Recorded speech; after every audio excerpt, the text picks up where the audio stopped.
जय हिंद दोस्तों। आज की इस क्लास में हम बात करने वाले हैं निषेचन पश्च की घटना अर्थात निषेचन के बाद होने वाली घटना के बारे में। ठीक है, ये दोस्तों एक लैंगिक जनन की घटनाओं का एक पार्ट है। इसके पहले वाले हमने 2 वीडियोस में बात कर लिया था निषेचन पूर्व की घटना क्या होती है और निषेचन की घटना क्या होती है, जिसका लिंक आपको नीचे डिस्क्रिप्शन बॉक्स में मिल जाएगा। आप वहां से जाकर के उन दोनों वीडियोस को देख सकते हैं। तो दोस्तों बात कर लेते हैं निषेचन पश्च की घटना।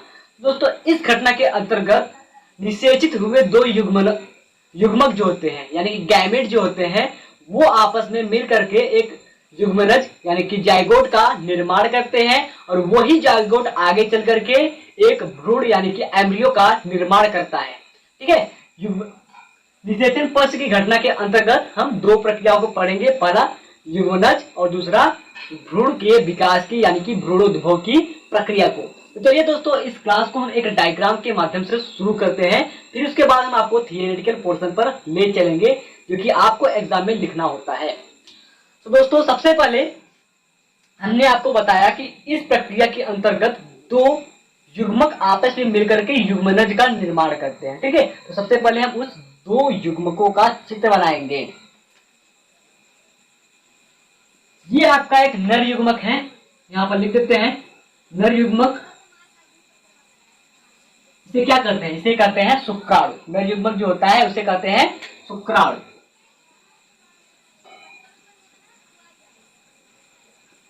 और दोस्तों एक खास बात, ये जो युग्मक होगा वो होगा अगुणित यानी कि यन प्रकार का, और दूसरा जो युग्मक होगा वो होगा अंडाणु, वो भी होगा यन प्रकार का यानी कि अगुणित युग्मक होगा।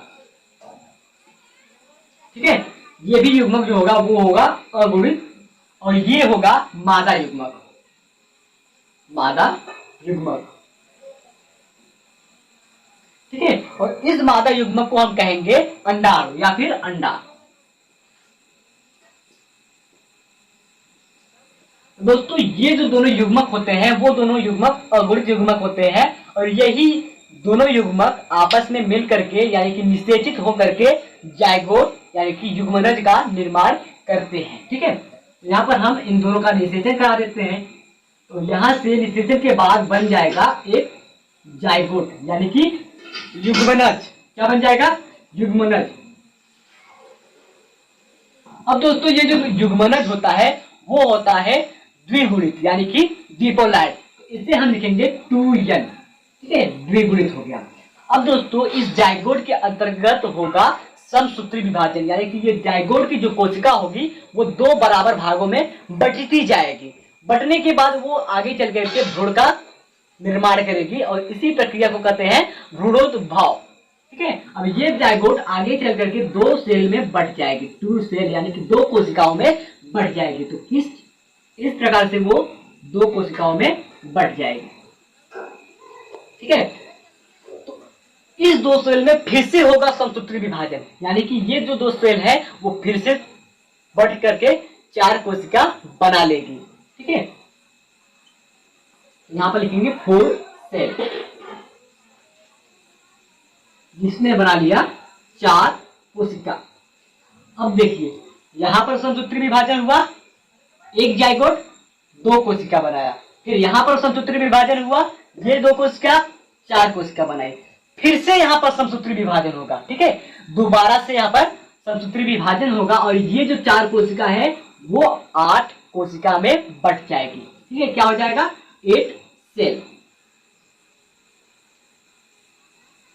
1 2 3 4 5 6 7 और 8। देखिए 1 2 3 4 5 6 7 और 8, ये 8 सेल में बढ़ गया।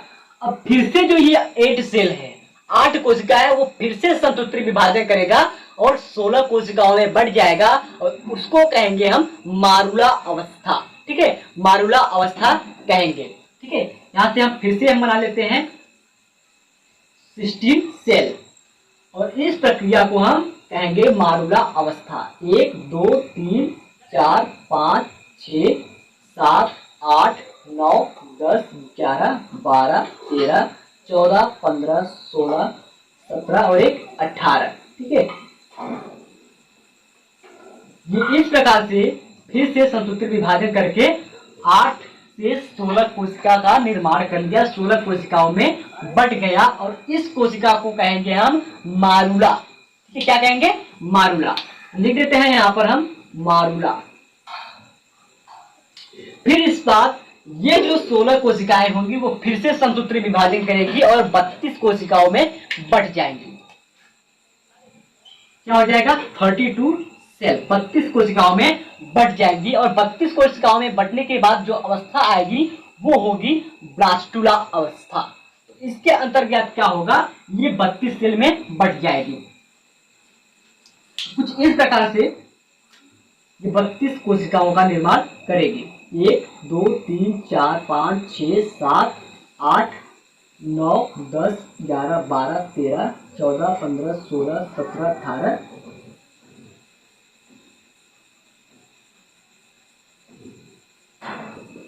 इस प्रकार से ये 32 कोशिकाओं में बढ़ जाएगी और इस अवस्था को कहेंगे हम ब्लास्टुला अवस्था।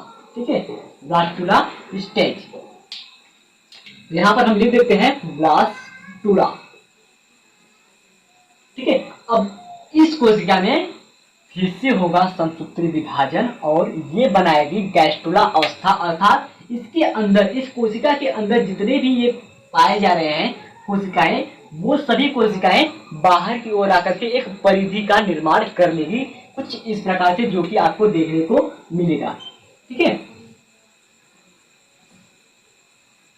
इस अवस्था को कहेंगे हम गैस्टुला अवस्था और सभी जो कोशिकाएं होगी वो बाहर परिधि की ओर आ जाएंगी।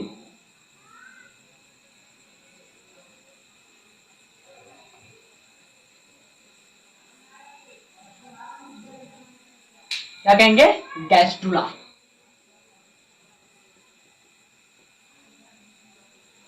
अब इसके बाद ये जो गैस्टुला होता है वही आगे चल करके भ्रूण में बदल जाता है, यानी कि एम्ब्रियो में बदल जाता है।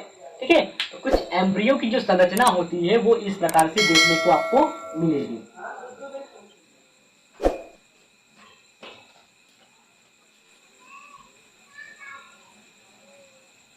और यहां पर ये हो जाएंगी कोशिकाएं।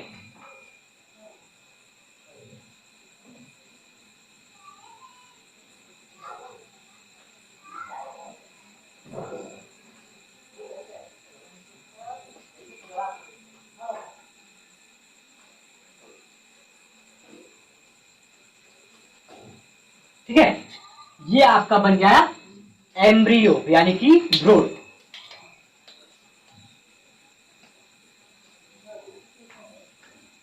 यही जो एम्ब्रियो होता है वो संसूत्री विभाजन के साथ साथ अंग बनाने लगता है, इसे फ्लोटस कहते हैं। क्या कहते हैं? फ्लोटस। तो ये जो एम्ब्रियो होगा वो कुछ इस प्रकार से आपको आगे चल करके दिखाई देने लगेगा।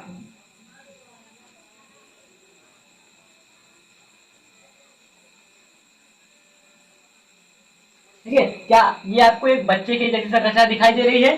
ठीक इस प्रकार से जो एम्ब्रियो होता है वो आगे चलकर संरचना बनाता है, इसे फ्लोटस कहते हैं। ठीक है, और इस सभी कोशिकाओं में पूरा का पूरा सेल भरा रहेगा।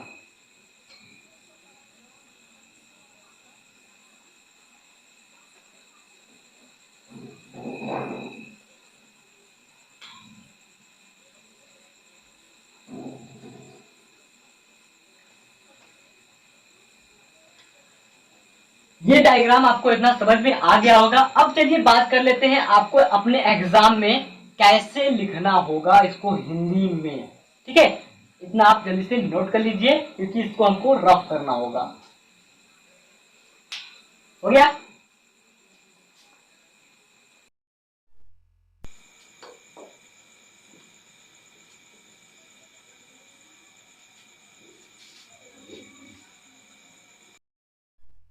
चलिए बात कर लेते हैं थियोरेटिकल पोर्शन की, यानी कि एग्जाम में कैसे लिखना होता है। तो सबसे पहले हम बात कर लेते हैं निषेचन पक्ष की घटना को कैसे परिभाषित करेंगे। ठीक है, हमने तो अभी आपको डायग्राम के माध्यम से बताया, आप चाहें तो वहां से भी अपना खुद का परिभाषा बना सकते हैं। ठीक है, तो यहाँ पर हम बता रहे हैं लैंगिक जनन में होने वाली घटनाओं के बाद युग्मनज का निर्माण होता है और यह घटना निषेचन पक्ष की घटना कहलाती है, यानी कि जायगोट के निर्माण की घटना जो होती है वो निषेचन पक्ष की घटना कहलाती है। फिर उसके बाद ये जो निषेचन पक्ष की घटना होती है उसमें दो प्रक्रियाएं होती है, यानी कि पहला होता है युग्मनज यानी कि जायगोट और दूसरा होता है भ्रूण यानी कि एम्ब्रियो। ठीक है, तो पहला पॉइंट हम जायगोट में नोट करेंगे यानी कि युग्मनज में नोट करेंगे। तो पहला पॉइंट है द्विगुणित युग्मनज का निर्माण सभी लैंगिक जनन करने वाले जीवों में सर्वव्यापी होता है, अर्थात जितने भी इस पृथ्वी पर लैंगिक जनन करने वाले जीव होते हैं उन सभी में जायगोट का निर्माण होना अनिवार्य होता है, जायगोट का निर्माण होता है। फिर उसके आगे है बाह्य निषेचन करने वाले सभी जीव युग्मनज का निर्माण बाह्य माध्यम यानी कि शरीर के बाहर करते हैं। जैसे कि कुछ आपके हो गए शैवाल, उनमें जो निषेचन होता है वो बाह्य माध्यम से हो गया। कुछ हो गए आपके मेढक और कुछ मछलियां हो गई, उनमें जो निषेचन होता है वो बाह्य माध्यम से होता है। इसके लिए उनमें जल की आवश्यकता पड़ती है और वहां पर जो युग्मनज होगा वो बाह्य माध्यम में बनेगा। फिर उसके बाद आंतरिक निषेचन करने वाले जीवों में युग्मनज का निर्माण आंतरिक माध्यम यानी कि शरीर के अंदर होता है। जैसे कि हम मनुष्य हो गए, कुछ जानवर हो गए जिनमें आंतरिक निषेचन होता है यानी कि जो जायगोट का निर्माण होता है वो शरीर के अंदर होता है। फिर उसके बाद हम दूसरे पॉइंट को देखेंगे तो कवक और शैवाल से संबंधित, कवक और शैवाल की बात करें तो इसके जो युग्मनज होते हैं इसके ऊपर एक मोटी भित्ति पाई जाती है। अब इस भित्ति का काम क्या होता है? भित्ति का मतलब होता है दीवार, एक मोटी सी दीवार पाई जाती है और ये जो दीवार होती है वो जायगोट को नष्ट होने से बचाती है। अर्थात आपने कभी देखा होगा कि किसी तालाब में बहुत सारे काई या फिर शैवाल आपको देखने को मिल जाएंगे, ठीक है, और वो तालाब सूख गया, गर्मी के महीनों में वो तालाब सूख गया। फिर से जब बरसात आई, ठीक है, फिर से जब बरसात आई और वो शैवाल जो होता है वो फिर से उगने लगता है। तो अर्थात ये जो मोटी भित्ति होती है उस युग्मनज को नष्ट होने से बचा लेती है, जिससे वो अपना अनुकूल परिस्थिति आने पर फिर से प्रभाव दिखाने लगता है। ठीक है, अब उसके बाद हम अगले पॉइंट की बात करें यानी कि तीसरे पॉइंट की बात करें तो इस पॉइंट में होगा युग्मनज एक पीढ़ी से दूसरे पीढ़ी के जीवों के बीच की कड़ी है, अर्थात जायगोट नहीं बनेगा तो अगली पीढ़ी की संतति का उत्पत्ति नहीं होगी। इस प्रकार से जो युग्मनज होता है वो सभी जीवों में अगली पीढ़ी की कड़ी होती है। फिर उसके बाद जो प्रजातियों के निरंतरता को बनाए रखती है, मान लीजिए निषेचन के बाद जायगोट नहीं बना तो क्या संतान पैदा होगा? नहीं पैदा होगा। तो इस प्रकार से उस व्यक्ति की जो पीढ़ी होगी, आने वाली संतति जो होगी वो पैदा नहीं होगी, तो उसका वंश जो होगा वो वहीं पर खत्म हो जाएगा, फिनिश हो जाएगा। फिर उसके बाद हम अगले पॉइंट में बात करते हैं, लास्ट पॉइंट में। तो ये जो पॉइंट है वो बहुत ज्यादा महत्वपूर्ण पॉइंट है, इसको नोट कर लीजिएगा। प्रत्येक लैंगिक प्रजक जीव, यहां तक कि मानव जीवन की शुरुआत जो होती है वो एकल कोशिका युग्मनज के रूप में होती है, यानी कि एकल कोशिका जो होती है एक जायगोट से शुरुआत होती है प्रत्येक लैंगिक प्रजक जीव की, यानी कि लैंगिक कर जनन करने वाले जितने भी जीव होते हैं इस पृथ्वी पर, इस संसार में, उन सभी की जो शुरुआत होती है वो केवल जायगोट से होती है।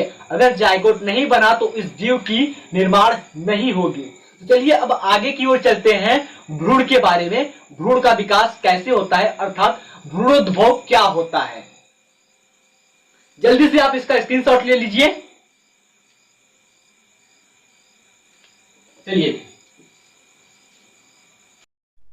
चलिए अब बात कर लेते हैं हम भ्रूणोद्भव यानी कि एम्ब्रियोजेनेसिस के बारे में। एम्ब्रियोजेनेसिस क्या होती है, ठीक है।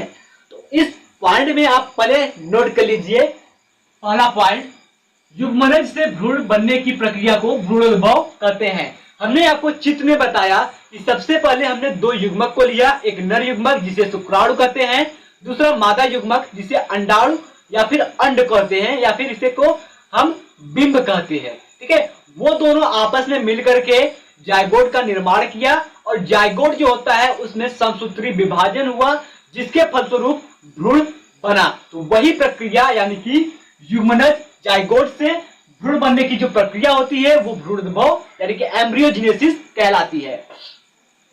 फिर दूसरा पॉइंट है, भ्रूणोद्भव के दौरान कोशिका विभाजन से कोशिका की संख्या बढ़ती है। ठीक है, हमने अभी आपको बताया कि जो युग्मनज होता है उसमें समसूत्री विभाजन होता है। 2 कोशिका से 4 कोशिका, 4 से 8, 8 से 16, 16 से 32, इस प्रकार से कोशिकाओं की संख्या बढ़ती है। उन कोशिकाओं की संख्या को बढ़ने के साथ साथ उसमें जो कोशिकाएं होती हैं वो एक समूह बना करके विशेष प्रकार के ऊतक का निर्माण करती हैं और अंगों का निर्माण करती हैं। ठीक है, वही हमने लिखा है कि कोशिकाओं का विभाजन होता है यानी कि समसूत्री विभाजन होता है, कोशिका की संख्या बढ़ती है और वही कोशिका विभेदीकरण से कोशिका के समूह से एक विशेष प्रकार के ऊतक एवं अंगों का निर्माण होता है, जिसके फलस्वरूप जीव की उत्पत्ति होती है। जो कोशिका होती है, हमने आपको एक लास्ट में चित्र दिखाया, एक बच्चे के जैसी संरचना थी, उसी का निर्माण होता है यानी कि जीव का निर्माण होता है। फिर उसके बाद लास्ट पॉइंट में हम बात कर ले, नंबर तीसरा पॉइंट है, प्राणियों को 2 भागों में बांटा गया है। ठीक है, प्राणियों को 2 भागों में बांटा गया है। नंबर 1 अंडप्रजक और दूसरा सजीव प्रजक। अंडप्रजक का मतलब होता है ऐसे प्राणी, ऐसे जीव जो केवल अंडे देते हो, जैसे कि आपका हो गया मुर्गी, ठीक है, कछुआ, ये सभी आपके अंडप्रजक प्राणी हो गए। और दूसरा है सजीव प्रजक प्राणी, इसमें आते हैं बच्चे देने वाले प्राणी, यानी कि मनुष्य हो गए, आपके कुछ जानवर मवेशी हो गए जैसे कि भैंस हो गई, गाय हो गई, बकरी हो गई, ये सभी आपके सजीव प्रजक में हो जाएंगे, यानी कि ये बच्चे देने वाले जीव होते हैं। आई होप दोस्तों आज का वीडियो आपको पसंद आया होगा। तो दोस्तों वीडियो पसंद आई हो तो प्लीज वीडियो को लाइक करके, चैनल पर नए हो तो प्लीज चैनल को सब्सक्राइब करके बेल आइकन को प्रेस कर दीजिए ताकि हर वीडियो का नोटिफिकेशन आपके पास पहुंच सके। और हाँ, अपने दोस्तों के साथ इस वीडियो को ज्यादा से ज्यादा शेयर कीजिए ताकि उनको भी ये पॉइंट पढ़ने में आसानी हो। मिलते हैं आपसे नेक्स्ट वीडियो में, तब तक के लिए जय हिंद, वंदे मातरम।